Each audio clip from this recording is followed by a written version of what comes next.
그러면 이게 나왔죠. 지금 뭐가 나왔습니까? 아빠와 엄마의 관계, 즉 남편과 아내의 관계는 뭡니까? 인간관계죠. 아빠와 자녀의 관계도 인간관계입니다. 엄마와 자녀의 관계도 인간관계예요. 자녀의 아들과 딸의 관계도 인간관계입니다. 이 가정은 인간관계만 존재합니다. 사람관계가 없어요. 만약에 이 중에서 한 사람이, 이 가정을 이루고 있는 사람 중에 한 사람이 사람관계로 한번 추구를 해 들어가게 되면 그 가정 박살납니다. 우리 아이가, 아들이 나는 지금부터 다 필요 없고 나만 행복할래. 그러면 어떻게 돼요? 룰이 깨지겠죠. 인간관계의 룰이 깨져요. 조화 질서가 깨져요. 왜? 조화 질서는 뭐라 했습니까? 조화 질서는 자기가 일부 자유를 억압하고 자유를 일부 희생을 하면서 가져가는 게 조화 질서예요. 자아 실현을 하려면 자기가 일부를 희생하는 거예요. 그래서 인간관계에 살아갈 때는 자유는 없습니다. 사람의 자유는 인간 세계에서는 없어요. 뭐가 있냐면 그 자유를 일부 내가 일부 희생해 줌으로써 내 자아 실현을 해가는 이 대가로 지불을 하는 거거든요. 그래서 인간관계에서는 자유가 그리고 자기 혼자만의 행복을 추구할 수가 없게 돼 있어요. 인간관계에서는 함께 가는 거죠. 함께. 근데 여기서 이 중에 한 명이 띵 나가게 되면 딸도 문제가 생기게 되고 아빠도 문제 생기고 엄마도 문제. 이 인간관계가 이렇게 차단이 되기 시작해요. 이 사람을 중심으로 가는 거예요. 인간관계가 다 깨져요.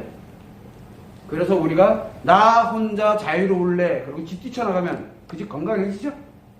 아, 내 아들이 집 나갔으니까 우리끼리 잘 살자 되던가요? 안 돼요. 그놈 때문에 미안합니다. 그 아들 때문에 엄마 아빠 관계가 다 깨지고요. 아빠는 아빠대로, 엄마는 엄마대로, 딸은 딸대로 다 날아가요. 그냥 집이. 즉 인간관계가 굉장히 중요하고 자녀관계도 다 마찬가지예요. 그런데 사별을 하게 되면은 아까도 얘기했죠. 하나가 문제가 생겼어요. 근데 여기에는 뭐가 존재하냐면 이 믿음이라는 놈이 존재하고 있거든요. 그러다 보니까 인간관계에 문제가 생기질 않습니다.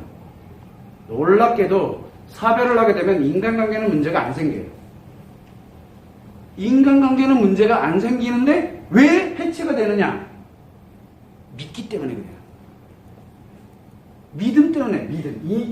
이게 보이지도 않는 거에 대한 믿음. 믿음은 도대체 실체가 있는 걸까요? 없는 걸까요? 실체가 없어요. 그냥 믿는 거야. 내가 믿겠다는데 누가 말려.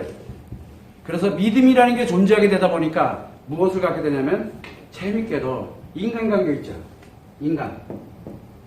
인간은 사람과 사람이 만나서 마음과 마음이 서로 상호 교류를 하면서 서로를 믿으면서 신뢰를 갖고 자아 실현을 함께 추구해 나가는 게 바로 인간관계입니다.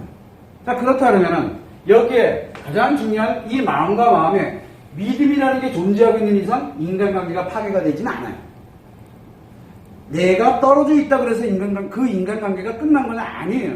나와 늘 함께 같이 공존하고 있어요. 인간관계가. 자, 그러면 여기 옆에 친구도 있고 또 사회적 관계에 관련된 사람도 있고 누구도 있고 다 있을 거 아니에요. 연결이 돼 있죠. 이렇게. 가정과 가정이 연결이 되어 있습니다. 이 관계에 문제가 생기냐? 문제가 안 생깁니다. 놀랍게도. 문제가 안 생겨요. 그래서 이 사별에서는 인간관계가 평상시에 내가 결혼하면서 가져갔던 인간관계에는 문제가 전혀 발생을 안 합니다. 전혀. 그런데 만약에 이 사별에서 아까 얘기했던 트라우마에서 중독으로 넘어가면 어떻게 됩니까? 중독으로 넘어가면 우울증에 들어있거나 또는 남자는 노이로제에 들어있다가 치료가 돼서 열정을 갖고 살아가거나 또는 여자가 우울증에 들어가 있다가 치료가 돼서 다시 행복해져서 그렇게 살아가게 되면 놀랍게도 인간관계 하나도 문제 안 생겨요. 이혼과 조금 틀리죠. 왜? 이혼일 때는 인간에서 사람으로 전환을 하거든요. 근데 이 사별은 인간에서 머물러 있어요. 그러다 보니까 현존하고 있는 모든 인간관계가 그대로 유지를 합니다. 만약에 그때 중독으로 빠져버리게 되면 중독이 왜 생긴다 그랬어요? 심리장애가 왜 생깁니까? 인간관계에서 어디로 들어간 거예요? 사람으로 넘어갔다는 얘기예요. 이 사람이 사람으로 넘어가 버리면 이 중에 누군가가 사람으로 넘어가게 되면 인간관계 다 파괴됩니다. 그래서 이 사별에서는 트라우마에 의해서 중독으로 넘어가게 되면 인간관계가 다 파괴됩니다. 아들, 딸 관계 이거 다 파괴됩니다.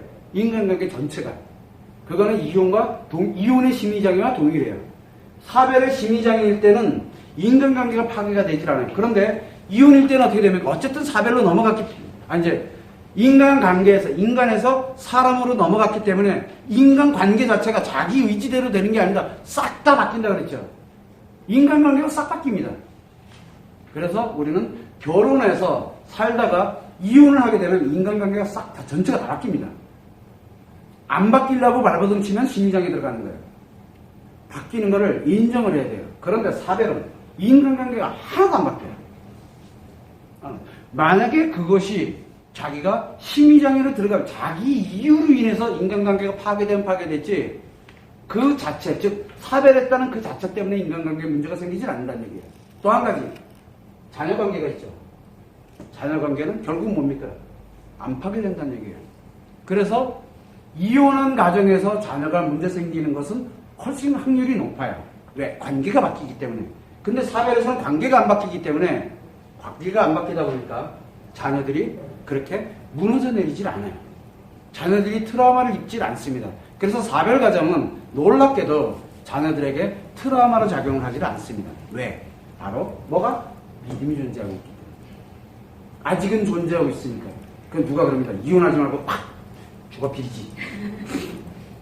근데 그 트라우마는 이혼의 트라우마하고는 달라. 그 트라우마 어떻게 감당하려고 자기가. 근데 그거는 회복이 불가능한 트라우마예요. 영원히 가져가야 될 트라우마. 왜? 그래야 믿음을 할 수 있게 치료를 할 트라우마이긴 한데 그 고통을 자기가 어떻게 다 감당하려고요. 그래서 사별은 사실은 안 겪는 게 좋긴 한데 누구에게나 반드시 찾아옵니다. 누구에게나 반드시. 인간이 살아갈 때는 언젠간 누군가에게는 반드시 살아와요. 인간이 왜 삽니까? 자아실현을 추구하게 살죠.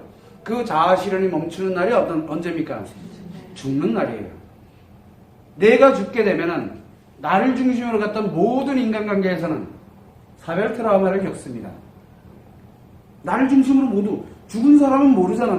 내가 또 어디 가서 또 같이 고통을 느끼고 있을지. 그건 안 죽어봤으니까 몰라요. 근데 그거 확인하겠다고 죽고 싶은 생각은 없어요.